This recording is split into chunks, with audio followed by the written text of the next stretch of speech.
कुमार जी, मैं उनको भी वक्त देना चाहती हूँ, फिर वक्त खत्म हो जाएगा। रुक जाइए आप दोनों, प्लीज रुक जाइए जल्दी से। मनोज जी तो करप्ट ही होगा। गिरी जी अभी बहुत कुछ सुनना है, तैयार रहिएगा, क्योंकि अभी शुरुआत हुई है, तो इसीलिए थोड़ा सा आतुर व्याकुल नहीं होइए, थोड़ा आराम आराम से सुनिए, सब चीजों का जवाब आप ही को देना है। 1 मिनट रुक जाइए। मैं ठीकरा बम मनोज जी बोलिए प्लीज। रुकिए रुकिए भाई, आप काहे सब बोल रहे हैं? सबको मौका दीजिए, जनता ने आपको मैंडेट दिया, हम स्वागत करते हैं इसका, हम विरोध नहीं कर रहे। हम लोग बिहार के हैं, हम चाहते हैं बिहार सुधरे, कोई सुधारे, कोई भी मुख्यमंत्री बने बिहार के लिए अच्छा होना चाहिए। बिहार का जो अपमान बिहार से बाहर होता है उसको रोकना चाहिए, बिहार में जो पलायन हो रहा है वो रोकना चाहिए। कोई भी मुख्यमंत्री बने तो इस पर चिल्लाइए मत, इस पर दूसरों को डोमिनेट करने की प्रयास मत कीजिए। अच्छा ठीक है, आगे बोलिए ना मनोज। आप के आगे उसके बाद ये बात बोल रहे थे कुछ है बोलने कि के लिए हमारे प्रधानमंत्री जी आकर के बिहार में इतनी सभाएं की हैं, केवल चुनाव के समय में बिहार में आकर के बिहारियों को याद करते हैं। उसके बाद हमको बताइए 5 साल या 10 साल 11 साल उनकी सरकार हो गई केंद्र में, बिहार को पलायन रोकने के लिए, बिहार में फैक्ट्री लगाने के लिए उन्होंने कितनी बार सभाएं की है, इसकी बात बताइए। ये नहीं बताएंगे। चुनाव के समय में आकर के यहाँ पे डेरा डाल देना, 14 सभाएं करना, 15 सभाएं करना, पूरा तंत्र लगा देना, लेकिन उसके बाद से कहते हैं बिहार के भविष्य सुधरेगा। इससे बिहार का भविष्य नहीं सुधरने वाला। नहीं, लेकिन ये बताइए, आपने एक तरीके से जो आरोप आप पे लगते थे कि आप लोगों ने बीजेपी की बी टीम के तौर पर काम किया, नुकसान तो आप लोगों का सीधा सीधा महागठबंधन को ही नजर आ रहा है, अगर ये टैली पर हम जाएं तो। नहीं, ये हम लोग बी टीम सी टीम नहीं है। 1980 में जब भाजपा का फाउंडेशन हुआ था, उस वक्त भाजपा किसका बी टीम था? चुनाव लड़ा ना, कितने सीट आए थे, कितने परसेंटेज वोट आए थे? उसका मतलब ये नहीं है। चुनाव के समय में हर पार्टी जब नया आती है तो सब पार्टियों की हालत ऐसे ही होता है, जनता के बीच में जानती है, जनता उठाती है इनिशियली में, उसको समझाना पड़ता है। ठीक है, अब ये बताइए, तो ये लोग हमने इतनी सभाएं की, इतनी सभाएं की, आपने सभाएं की, हम मान नहीं रहे, लेकिन चुनाव के समय में सभाएं की। अमित शाह जी आके कहते हैं कि 5 साल और दे दो, वो भूल गए कि उनकी सरकार है, हम बाढ़ को कंट्रोल कर लेंगे। गांव ढह गया है, कोई पूछने वाला नहीं था।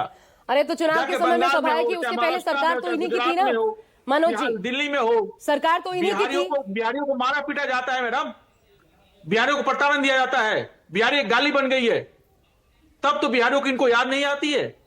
जब बिहारियों का वोट लेना होता है तब याद आता है।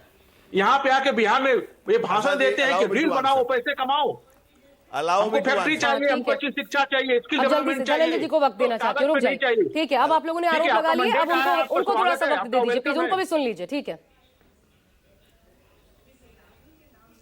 बोलिए धनंजय जी। इंडी अलायंस एक है, इंडी अलायंस एक है, इंडी अलायंस, उसमें रेवंत रेड्डी एक मुख्यमंत्री है तेलंगाना के, जो कहते हैं कि बिहार के डीएनए से बेहतर है तेलंगाना का डीएनए, उसको ही ले आते हैं चुनाव प्रचार कराने। क्या बिहार की जनता इनको वोट देगी? एक इनके तमिलनाडु के इंडी अलायंस के मुख्यमंत्री जो कहते हैं बिहारी यहाँ आते हैं बाथरूम साफ करने के लिए, उनको ले आते हैं प्रचार में, जो वोट इनके पास होने चाहिए तो वो भी दब जाते हैं। अरे इनको पता होना चाहिए कि क्या करें, कोई स्ट्रेटेजी हो, कोई समझदार आदमी हो, कोई व्यक्ति हो जिसको राजनीतिक समझ हो, जिसको जनता की समझ हो, जो नीतियों को समझ सकता हो। बाबा साहब डॉक्टर भीमराव अम्बेडकर के साथ इन्होंने चुनावी फ्रॉड जो किया था, तब से लेकर के इंदिरा गांधी को उस चुनावी फ्रॉड में सजा जो हुई थी, इनका क्या है भाई, जो आदरणीय राहुल गांधी और परम आदरणीय सोनिया गांधी नहीं, आप जो कह रहे हैं ना उसी को आगे बढ़ाते हुए मैं संजीव आपसे भी एक सवाल लेना चाहती हूँ। क्या ये जो गठबंधन का प्रारूप है ना, दिक्कत उसमें भी है, जैसा धनंजय जी कह रहे हैं, वो भी उसकी भी एक्सेप्टेंस बिहार के मतदाताओं के बीच नहीं रही, ये वजह बनी? देखिए, गठबंधन एक नेचुरल अलायंस की तरह होना चाहिए, जो कि आपको दिखाई पड़ता है कि बीजेपी और जेडीयू लगातार अपने आप को उस तरह से गढ़ते चले आए हैं, और उसमें जो ऐड हो रहे हैं लोग, वो अपनी अपनी जगह बना रहे हैं। बहुत आसान नहीं है उनके लिए, लेकिन जो मेन कोर में है वो बीजेपी, जेडीयू, और उसके बाद एलजेपी ने अपने लिए एक बहुत ही खास महत्वपूर्ण स्थान बना लिया है। मैं यहाँ पा रहा हूँ कि कंपटीशन बहुत ज्यादा रहता है कांग्रेस और आरजेडी में। आरजेडी ने सत्ता छीनी है किससे? 1989-90 में कांग्रेस से। तो ये जो दर्द है कांग्रेसियों का, ये जाते नहीं जाता है। उन्हें ये लगता है कि हमें वापस जमीन पा। देखिए, कृष्ण अलावेरू साहब आए हैं, वो विलक्षण व्यक्ति हैं, लेकिन उनका मैंडेट क्या था? इस चुनाव को जितवाना। लेकिन उन्होंने कहा नहीं, मैं सियासी जमीन यहां पर अपनी तैयार करूंगा, मजबूत बनाऊंगा, हारने वाली भी सीटें लूंगा और उसको जीत कर।